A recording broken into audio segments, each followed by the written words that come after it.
A gente sempre fala muito sobre a mudança que vem acontecendo com o passar dos anos na sociedade, inclusive. A tendência é que os longevos vai ficar cada vez mais comum, né? A gente vai chegar facilmente até os 100 anos. Já disseram que já nasceu a pessoa que vai viver 150 anos. Então, tem uma mudança no cuidado. A gente vê muito isso. Filhos idosos cuidando dos pais idosos.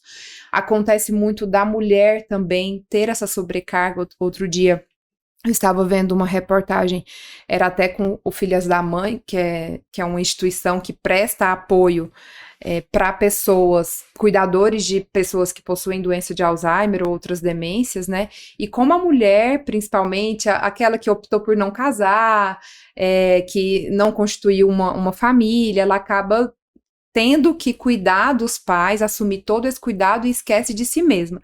E também outras pessoas que casam, que trabalham e seguem a sua vida e também precisam cuidar dos pais, muitas vezes já têm a idade avançada e continuam cuidando dos pais, e não conseguem também exercer as suas funções. Então, a ILPI, a gente tem que fazer essa reflexão se a casa de repouso ainda deve ser vista como última opção, que a família vai chegar lá extremamente desgastada, por que não ser vista também como primeira opção, caso a família opte por isso, né, de levar o seu familiar para morar ali e ter essas atividades e ter um convívio saudável familiar. É importante a gente refletir sobre isso. Eu sempre trago isso, inclusive, no consultório para os meus pacientes. Em alguns países, essa é a realidade. Então, eles já se programam, do mesmo jeito que a criança vai para a escola e tudo, né, e tal, o idoso também ele vai para uma casa de repouso. Então, ou casa de repouso ou condomínios para idosos, né. Então, recentemente a gente visitou, fora do Brasil, um local que a gente achou sensacional, era um condomínio, e ali eles já faziam para todas as fases. Então, tinham casas de 2 quartos, cozinha e sala, conjugadas com a garagem, tudo, ou seja, os idosos dirigiam, eram 160 casas, depois tinha um outro prédio, que eram tipo apartamentos, então era como se fosse um flat, então para aquelas, aí já não tinha ali a garagem e tal, mas era só uma cozinha menorzinha, e já tinha no prédio do lado, e tudo uma região só, uma área só, uma unidade para idosos demenciados, que já era uma unidade com outro tipo de cuidado. Então, as pessoas de uma certa idade, elas já iam para lá, e um dos prédios, eles tinham lá piscina, academia, o bar desse prédio, que era tipo um hotel, era gerenciado por moradores do condomínio. A cozinha é gerenciada por moradores do condomínio, e eles organizavam as festas. Então, dava um determinado horário, o dia que a gente foi, chegaram, né, os idosos lá, eram 2 pessoas, era o casal, ela fazendo as bebidas e servindo os salgados e tal, o bar era dela. Então, eles já se programam, para eles é algo muito natural, para a gente não, né, para nossa cultura, ainda não é algo natural. E também não tem muitos serviços assim, né, que de fato possam receber idosos independentes e manter essa rotina, esse respeito pela autonomia, pelo poder de decisão dele. Então, hoje ainda a gente vê que a maioria dos idosos que procuram serviço, na verdade, eles não procuram, a família que procura por eles. Mas isso está mudando. A gente mesmo, que já está há 15 anos nesse segmento, inicialmente mais idosos frágeis, com doenças mais incapacitantes, que procuravam os nossos serviços. Na verdade, a família procurava, né, por eles. Então, a gente falava que os idosos não iam, eles eram levados ao nosso serviço. Hoje, os idosos já procuram pelo nosso serviço. Você já tem pessoas que já estão próximas ali da fase como idoso, já projetando essa moradia a longo prazo? Por exemplo, paciente com 50 anos, com 55 anos, já procurando vocês para fazer uma projeção, para fazer um projeto, né? A gente fala, vamos fazer tipo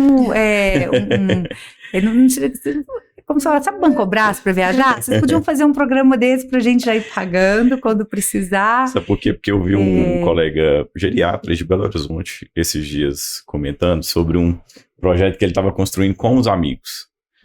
Então eles estavam comprando um lugar numa praia, né, um terreno grande, lá eles iam construir um condomínio. Exatamente isso que você contou fora do Brasil.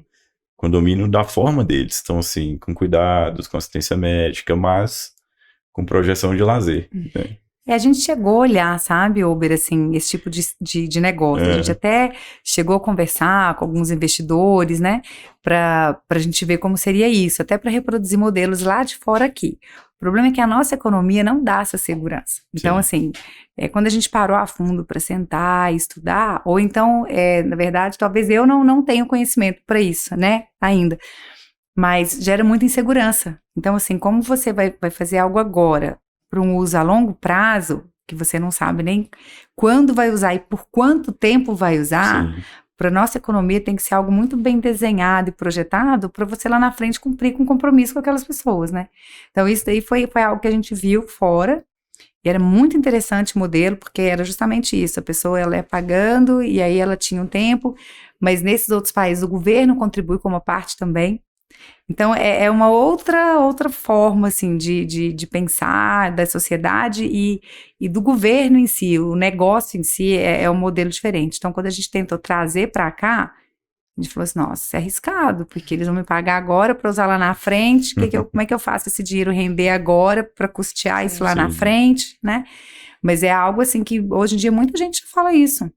Né, falar, não, quando eu ficar mais velho, eu não vou estar com meus filhos, quero uma casa menor, quero um lugar menor, quero estar com meus amigos, como se fosse uma república, assim, né, um pequeno condomínio. Mas eu acho que é algo que, assim, num futuro próximo, como a Marília disse, você imagina, antigamente as pessoas tinham, sei lá, 8 filhos, 9 filhos, né, hoje em dia tem pouco filho. Então, quem é que vai cuidar? Né, já tem menos gente para cuidar. Antigamente, mulher não trabalhava. Então, uma mulher depois criava os filhos, os pais estavam envelhecendo, então ela começava a cuidar dos pais. Então, hoje as mulheres trabalham. Como é que ela abandona a profissão, a carreira dela para assumir um cuidado, né? Antigamente as pessoas não mudavam tanto. A gente tem hoje nas nossas unidades idosos que os filhos, 2, 3 filhos moram no exterior. E eles fazem essa gestão do cuidado do pai à distância. Então, e aí, quem vai cuidar? E muitas vezes o filho mora num país que ele não tem o direito de levar o pai para envelhecer lá. E aí, o que ele faz? Então, assim, a sociedade, como a Marília disse, mudou. Então, hoje em dia também você tem casais divorciados, você tem casais que não têm filho. Então, quem vai cuidar? A pergunta que fica é essa, quem vai cuidar? Né? Então, as pessoas têm que se programar para o envelhecimento, porque muitas vezes lá na frente, e aí? A gente teve, por exemplo, na unidade sudoeste, a gente tinha um idoso lá, que quem levou ele foi o pai. Então, o idoso tinha seus 60 e poucos anos, o pai já estava ali perto dos 90, e foi o pai que levou o pai a visitar o filho na instituição. O filho era um idoso jovem, mas era com sequela de AVC, era cadeirante, enfim, um monte de problema. E o pai ainda estava bem. O pai ia como motorista, visitava, gerenciava todo o cuidado do filho. E por quê? Porque esse filho não tinha quem cuidasse dele. Acabou que o pai cuidava do filho, porque esse filho realmente não tinha quem cuidasse. Então a sociedade mudou, né? E a gente precisa pensar em alternativas para o envelhecimento. Sem dúvida. E tem pessoas que envelhecem bem, mas nem todo mundo envelhece bem. Então, antes também as doenças que matavam, muitas vezes hoje não matam e sequelam, e fica aquela sequela por muitos anos. Então, a pessoa vive mal por muitos anos.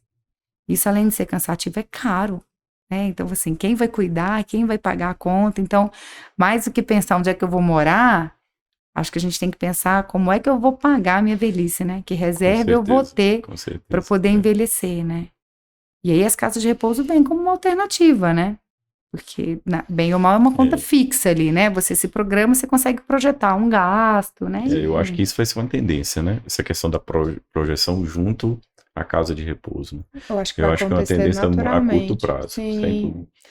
A pessoa ter realmente um vínculo. Não é incomum no consultório. Na quinta-feira agora, a paciente que foi, a filha conversou comigo.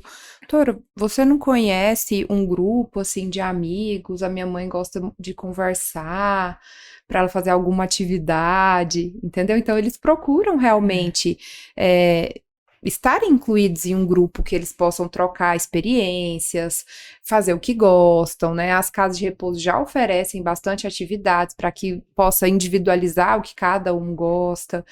E os idosos com cognitivo preservado, os independentes, também vão sentir essa necessidade de estarem inseridos em um local que possam conversar. Existia muito isso, do idoso aposentou, aí a vida dele realmente perdeu o sentido, ele se sente uma pessoa inútil, e hoje isso já mudou. Além das pessoas trabalharem por muito mais tempo, E Elas contribuindo, também- né? Trabalhando e contribuindo com a sociedade. Exatamente, elas também sentem a necessidade de fazer atividades diferentes, de conhecer pessoas para ter essa troca de experiência. Então, agrega muito. Eu acho que em breve essa questão de moradia também vai ter um assunto.